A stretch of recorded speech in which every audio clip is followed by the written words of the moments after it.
എല്ലാവർക്കും സൈലം ലേണിംഗിന്റെ പുതിയൊരു ക്ലാസ്സിലേക്ക് സ്വാഗതം കേട്ടോ. അപ്പൊ എന്റെ കുട്ടികളെയൊക്കെ മിസ് ഇന്ന് കൊണ്ടുപോകുന്നത് വൃത്തിയെ കുറിച്ചുള്ള കുറച്ച് ഇമ്പോർട്ടന്റ് ആയിട്ടുള്ള കാര്യങ്ങൾ പഠിപ്പിച്ചു തരാൻ വേണ്ടിയിട്ടാണ്. നമുക്ക് എല്ലാവർക്കും ഓരോ ഹാബിറ്റ്സ് ഉണ്ടാവുമല്ലോ. ആ ഹാബിറ്റ്സ് ആണ് നമ്മുടെ ലൈഫ് സ്റ്റൈല് എങ്ങനെ പോകണമെന്ന് തീരുമാനിക്കുന്നത്. നിങ്ങൾക്കൊരു നല്ല ആരോഗ്യമുള്ള കുട്ടി ആവണമെന്നുണ്ടെങ്കിലോ, നല്ല രീതിയിൽ ക്ലാസ്സിൽ കോൺസെൻട്രേഷനോടെ ഇരിക്കണമെങ്കിലോ ഒക്കെ നമുക്ക് നല്ല ഒരു ആരോഗ്യവും ആരോഗ്യശീലങ്ങളും ഇതായിരിക്കണം. അപ്പൊ അതിനെ കുറിച്ചൊക്കെയാണ് മിസ് പറഞ്ഞു തരാൻ വേണ്ടി പോകുന്നത്. പക്ഷെ മിസ് ഇന്ന് പറയാൻ വേണ്ടി പോകുന്നത് മിസ്സിന്റെ ആരോഗ്യശീലങ്ങളെ കുറിച്ചല്ല കേട്ടോ. നമുക്കൊരു കൂട്ടുകാരനെ കാണാം. നിങ്ങളെ പോലെ 3ാം ക്ലാസ്സിൽ പഠിക്കുന്ന രാജുവിന്റെ ആരോഗ്യശീലങ്ങളിലൂടെ നമുക്ക് ഇങ്ങനെ ഒരു ബെറ്റർ ആയിട്ടുള്ള ആരോഗ്യശീലം ഉണ്ടാക്കിയെടുക്കാമെന്ന് പഠിക്കാം കേട്ടോ. അപ്പൊ അതാ നോക്കിക്കോ. My name is Raju. Let's check my healthy habits. അപ്പൊ നമ്മൾ നോക്കാൻ വേണ്ടി പോകുന്നത് രാജുവിന്റെ കുറച്ച് ഹെൽത്തി ഹാബിറ്റ്സ് ആണ്. അപ്പൊ നിങ്ങളെപ്പോലെ 3ാം ക്ലാസ്സിലാണ് രാജു പഠിക്കുന്നെങ്കിലും ആളൊരു കൊച്ചു മിടുക്കനാട്ടോ. എന്റെ മക്കളും നല്ല മിടുക്കരുത് തന്നെയാണ്. അപ്പൊ എന്തൊക്കെയാണ് ഇവന്റെ ആരോഗ്യത്തിന് വേണ്ടിയിട്ട് അടിപൊളിയായിട്ട് ചെയ്യുന്ന കാര്യങ്ങൾ എന്ന് നമുക്ക് നോക്കാം. ഫസ്റ്റ് തിങ് എന്ന് പറയുന്നത് എന്താണ്? ഇതാണ് രാജുവിന്റെ ഒരു ഡെയിലി റൂട്ടീൻ അല്ലെ. അപ്പൊ അതിൽ അവൻ ആദ്യം ചെയ്യുന്ന കാര്യം എന്ന് പറയുന്നത് വേക്സ് അപ്പ് ഏർലി.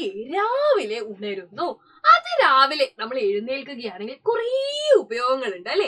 നമ്മൾ തിരക്ക് പിടിച്ച് ലേറ്റ് ആയിട്ടൊക്കെ എഴുന്നേറ്റ് കഴിഞ്ഞു കഴിഞ്ഞാൽ നമുക്ക് അന്നത്തെ ദിവസം മുഴുവൻ ആകെ തെറ്റിപ്പോവും അല്ലെ. ചിലപ്പോൾ സ്കൂൾ ബസ് മിസ്സാവും, നമുക്ക് ഫുഡ് കഴിക്കാൻ സമയം ഉണ്ടാവില്ല, ആകെ മൊത്തം കൺഫ്യൂഷൻ ആവും. അപ്പൊ അതിനെ ഒഴിവാക്കാൻ എന്ത് ചെയ്യാൻ വേണ്ടി പറ്റും? നമുക്ക് കൃത്യസമയത്ത് തന്നെ നമ്മൾ ഭക്ഷണം കഴിക്കാനും ഒക്കെ ചെയ്യണമെന്നുണ്ടെങ്കിൽ കൃത്യസമയത്ത് ആദ്യം എഴുന്നേൽക്കാൻ വേണ്ടിയിട്ട് നമ്മൾ തയ്യാറെടുക്കണം.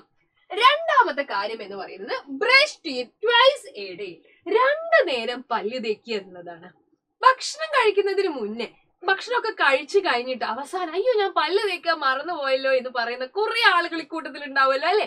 യെസ്, അപ്പൊ നമ്മൾ ചെയ്യേണ്ട ഒരു കാര്യം രാവിലെ എഴുന്നേറ്റ ഉടനെ തന്നെ പല്ല് തേക്കുന്നത് ഒരു പതിവാക്കി മാറ്റുക. കുറെ ആൾക്കാരുണ്ട് അല്ലെ, ഭക്ഷണം കഴിക്കുമ്പോ ഒക്കെ ആയിരിക്കും ഈ പല്ല് തേച്ച കാര്യം ഓർക്കുക.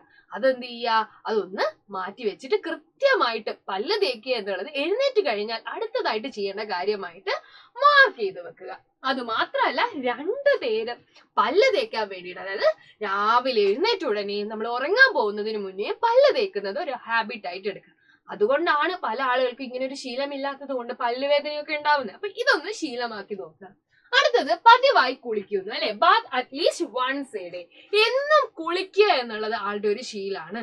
അസുഖമൊന്നും ഉണ്ടാകുമ്പോൾ നമ്മൾ കുളിക്കണം എന്നല്ല പറയുന്നത്, എന്നാലും വൃത്തിയുള്ള ഒരു ശരീരത്തിന് വേണ്ടിയിട്ട് അല്ലെ നമ്മൾ കുളിക്കേണ്ടത് അത്യാവശ്യമായിട്ടുള്ള ഒരു കാര്യമാണ്. അടുത്ത് നോക്കിക്കോ. Drinking hot water only. ചൂടുവെള്ളം മാത്രം കുടിക്കുന്നു. ചൂടുവെള്ളം കുടിക്കുക എന്നുള്ളത് നല്ലൊരു ഹാബിറ്റ് ആണല്ലേ. കാരണം പച്ചവെള്ളത്തിൽ ഒരുപാട് അണുക്കൾ ഉണ്ടാവാൻ സാധ്യതയുണ്ട്. ഈ വെള്ളം ചൂടാക്കുമ്പോൾ ആ അണുക്കളൊക്കെ എന്ത് ചെയ്യും? ചത്തുപോകും. അതുകൊണ്ട് നമ്മൾ എപ്പോഴും ഹോട്ട് വാട്ടർ തന്നെ കുടിക്കാൻ വേണ്ടിയിട്ട് ശീലമാക്കുക. അടുത്തതായിട്ട് എന്റെ മക്കൾ നോക്കിക്കോ. Wash hands before and after food.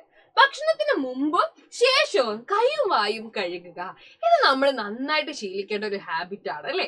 കാരണം എന്താണ്? കൈ കഴുകുമ്പോ അല്ലെ നമ്മുടെ കയ്യിൽ ഉണ്ടാകുന്ന കിടാണുക്കളൊക്കെ എന്ത് ചെയ്യും? പോവും. നമുക്ക് നല്ല ഹെൽത്തി ഫുഡ് തന്നെ കഴിക്കാൻ വേണ്ടിയിട്ട് നമ്മൾ അതിനു വേണ്ടി നോക്കുക. അപ്പൊ ഇങ്ങനത്തെ കുറെ കാര്യങ്ങൾ നിങ്ങൾ ചെയ്തു കഴിഞ്ഞാൽ അല്ലെ നിങ്ങളുടെ ലൈഫും കുറച്ചുകൂടെ ബെറ്റർ ആയിട്ട് മാറും. ഇപ്പൊ ഹെൽത്തി ഹാബിറ്റ്സിന് വേണ്ടിയിട്ട് രാജശീലമാക്കി ഈ ഹാബിറ്റ്സ് ഒക്കെ നിങ്ങളും ഫോളോ ചെയ്യല്ലോ. ഒപ്പം പുതിയതായിട്ട് രാജുവിന്റെ ഈ ഒരു ഡയറിയിൽ എഴുതി ചേർക്കാൻ പറ്റുന്ന കുറച്ചുകൂടെ ഹാബിറ്റ്സുകൾ ഉണ്ടാവില്ലേ? ഉദാഹരണത്തിന് നമ്മൾ ടോയ്ലറ്റ് യൂസേജിന് ശേഷം സോപ്പിട്ട് കൈ കഴുകുക എന്നുള്ളത് ഒരു ഗുഡ് ഹാബിറ്റ് ആണ് അല്ലെ. അതുപോലത്തെ ഒരുപാട് ഹാബിറ്റ്സുകൾ നിങ്ങൾക്ക് എഴുതി ചേർക്കാൻ വേണ്ടി പറ്റും. അപ്പൊ അതുകൂടെ മക്കള് ഹോംവർക്ക് ആയിട്ട് ചെയ്യുക. അടുത്ത ദിവസം നമുക്ക് മറ്റൊരു വീഡിയോ ആയിട്ട് വീണ്ടും കാണാം. Bye bye.